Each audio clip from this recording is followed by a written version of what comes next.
बेर चढ़ाने का बड़ा महत्व है। यहाँ चढ़ाते हैं कि नहीं चढ़ाते? चढ़ाते हैं। शिवरात्रि के दिन बेर चढ़ाने का बड़ा महत्व है। और शिवरात्रि पर चढ़ा हुआ वो बेर उठाकर ले आइए और उस बेर को उठाकर रख लीजिए। मान लो किसी को उदर से जुड़ी हुई जब तकलीफ रहती है, पेट से जुड़ी हुई तकलीफ रहती है, पेट से जुड़ी हुई कोई भी प्रॉब्लम हो, अगर पेट से जुड़ा हुआ कोई भी रोग आपको लग गया और डॉक्टर की दवाई चल रही है, सारी औषधि चल रही है, जो शिवरात्रि पर आपने बेर चढ़ाया है वो बेर अगर आपके यहां रखा हुआ है, वो बेर उस रोग वाले व्यक्ति को खिला दीजिए। आधे घंटे के अंदर पेट का दर्द, पेट की तकलीफ, पेट का कैसा भी रोग होगा एकदम आराम लग जाएगा। उस बेर में इतना दम, इतना प्रबलता आ जाती है। शंकर को जो शिवरात्रि के दिन बेर चढ़ाया जाता है।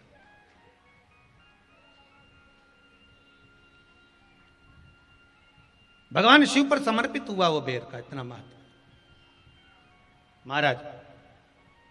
और जो देवता को उठाने के लिए बोर समर्पित करा जाता है, बेर भाजी आंवला उठो देव सांवरा, उसमें शंकर जी का भाव है, क्योंकि शिव जी का दर्शन भगवान नारायण उठते से ही करना चाहते हैं। सबसे पहले नेत्र खोले और मेरा शिव का दर्शन हुआ। बेर का भाव ही शिव का दर्शन का भाव।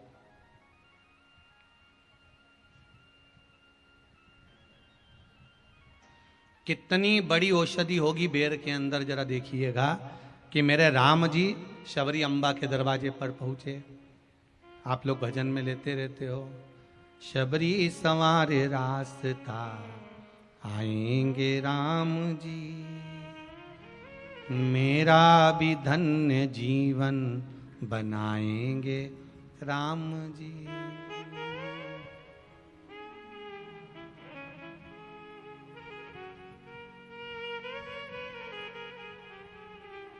और बागों से चुन चुन के वो लेकर आई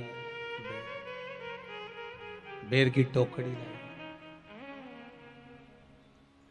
खट्टे हो चाहे मीठे हो पाएंगे राम जी,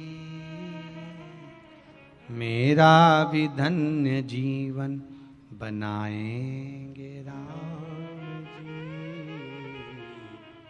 शबरी ने राम जी को बेर दिया, राम जी ने बेर खाया, प्रेम से खाया। याद आया पीछे लक्ष्मण खड़ा है, राम जी ने लक्ष्मण को बेर दिए, ले लक्ष्मण ये बेर खा ले।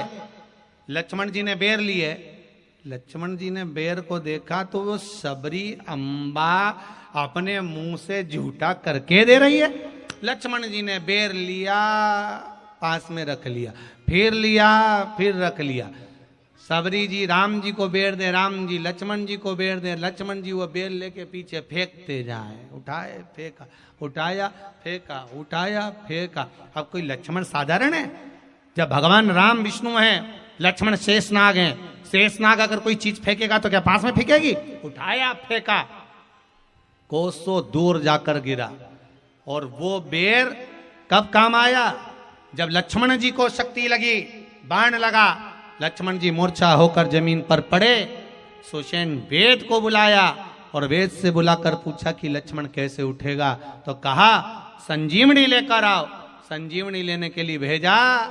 तब संजीवनी लेने के लिए जब श्री हनुमान जी महाराज गए, संजीवनी बूटी जब लेकर आए और लक्ष्मण जी को जो दी, तब राम जी पहचान गए ये संजीवनी कोई दूसरी नहीं है। लक्ष्मण जी को जो बेर खाने को दिया था वो बेर फेंक दिया था, उसी बेर की पत्ती है जिसको निचोड़ निचोड़ कर लक्ष्मण जी को खिलाना पड़ी है।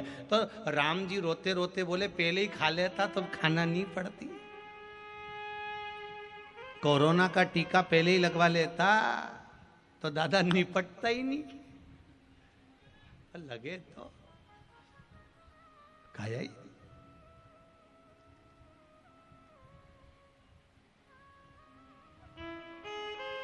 यहां तो सीधी सीधी बात है ना। कहा पोलियो की दवाई जन्म लिए बच्चे से लेकर 5 वर्ष तक के बच्चे को पोलियो की दवाई पिलाई जाएगी। पोलियो की दवाई पियो तो हाथ पैर से विकलांग नहीं होगे। बोलो, बोलते कि नहीं बोलते? पियो विकलांग नहीं होगे। जो नहीं पिएगा वो हाथ पैर से विकलांग हो जाएगा। उसी तरह शिव महापुराण की कथा, जिसका जन्म नहीं हुआ, जो माता के गर्भ में है, उससे लेकर जो मर रहा है उस तक के व्यक्ति को सुनाई जाएगी। पोलियो की दवाई नहीं पियोगे, हाथ पैर से विकलांग हो जाओगे। शिव महापुराण नहीं सुनोगे तो काम, लोभ, विषय, आसक्ति से विकलांग हो जाओगे। इसलिए सुनो, ये सुनने का विषय है, इसको श्रवण करना, हमारे जीवन में उतारना। नहीं मिलेगी,